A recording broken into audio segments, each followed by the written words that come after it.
ప్రణాళికాబద్ధంగా పరీక్షలు నిర్వహిస్తుంటే ఇప్పుడు ఆశ్చర్యకరంగా పరీక్షలు వాయిదా వేయండి అని కొట్లాడుతున్నారు. ఇంతకాలం 10 ఏళ్ళు మనం కొట్లాడింది పరీక్షలు పెట్టండి, పరీక్షలు పెడతారా లేదా, మేము ముదిరిపోతున్నాం, బెండకాయ ముదిరిపోయిన పిల్లగానికి వయసు మీద పడ్డ దేనికి వనికి రాకుండా పోతాడని ఇంతకాలం కొట్లాడి ఇప్పుడంటూరు లేదు నువ్వు వాయిదా లేయని. డిఎస్సి నోటిఫికేషన్ 2 సంవత్సరాల కింద ఇచ్చిన నోటిఫికేషన్, 2 సంవత్సరాల నుంచి డిఎస్సి నోటిఫికేషన్ పరీక్షలు నిర్వహించకపోవడం వల్ల పిల్లలందరిలో అన్రెస్ట్ పేరుకుపోయింది. 2 ఏళ్ళ నుంచి వాళ్ళు డిఎస్సి కోసం ప్రిపేర్ అవుతున్నారు. ఇప్పుడు నేను డిఎస్సి ఫలానా డేట్ నాడు పెడతా అంటే లేదు మాకు చదువుకోవడానికి సమయం కావాలి, దాన్ని కూడా కొంచెం వాయిదా వేయండి అంటారు. అరే రామ, 10 ఏళ్ళు నోటిఫికేషన్ రాలేదన్నారు, 2 ఏళ్ళ కింద డిఎస్సి నోటిఫికేషన్ వచ్చింది, 2 ఏళ్ళ నుంచి వాయిదాలు పడతానే వచ్చింది. ఈ 2 ఏళ్ళలో పిల్లలు చదువుకోలేదా? మళ్ళీ ఇప్పుడు వాయిదా వేస్తే అదనంగా చదువుకునేది మేమే సిలబస్ మార్చలేదే, పరీక్ష విధానాన్ని మార్చలేదే మీరు నేర్చుకోవడానికి. అంటే కేవలం కొన్ని రాజకీయ శక్తులు, కొన్ని కోచింగ్ సెంటర్ల యజమానులు ఆన్ టైంలో పరీక్షలు అయిపోతే నష్టం జరిగేది రాజకీయ నిరుద్యోగులకు, ఎస్టాబ్లిష్ చేసుకున్న కోచింగ్ సెంటర్లకు. ఎందుకంటే ఏ పరీక్షలు ఆ పరీక్షలు అయిపోతే పిల్లలు ఈ ఉద్యోగం రాకపోతే వాడు ఇంకో దానికి వెళ్ళిపోతాడు ఆటోమేటిక్గా. ఊర్లో పోయి వ్యవసాయం చేసుకుంటాడు, ఇతర ఉద్యోగాలకు పోవాలనుకున్న వాళ్ళు ఇతర ఉద్యోగాలకు పోతారు.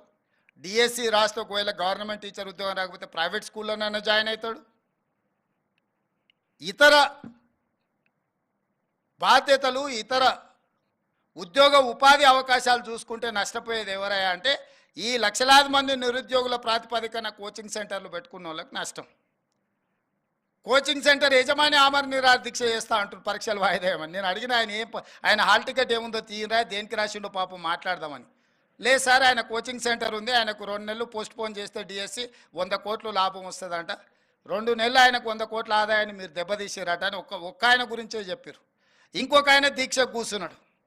ఏందే ఆయన మన పార్టీలోనే ఉండే మనటి వరకు ఆయనేం పరీక్షలు రాస్తున్నాయనంటే నువ్వు పార్టీలో ఏం ఉద్యోగం ఇవ్వలేదంటే సార్ ఇప్పుడు నిన్ను గిల్లడమే ఆయన పైన అంటే అందుకే ఆయన దీక్ష కూర్చున్నాడు సార్ అన్నాడు.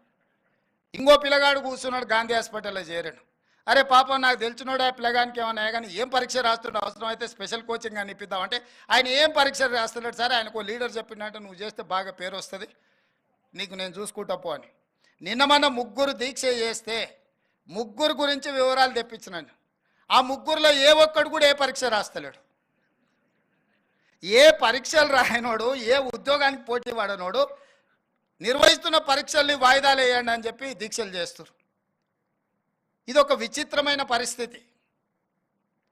అదేవిధంగా జాబ్ క్యాలెండర్ ప్రకారం జాబ్ క్యాలెండర్ రేపు అసెంబ్లీలో డిక్లేర్ చేస్తా అని చెప్పిన. ఇంతకుముందు 10 ఏళ్ళు ఏ పొజిషన్లో అయినా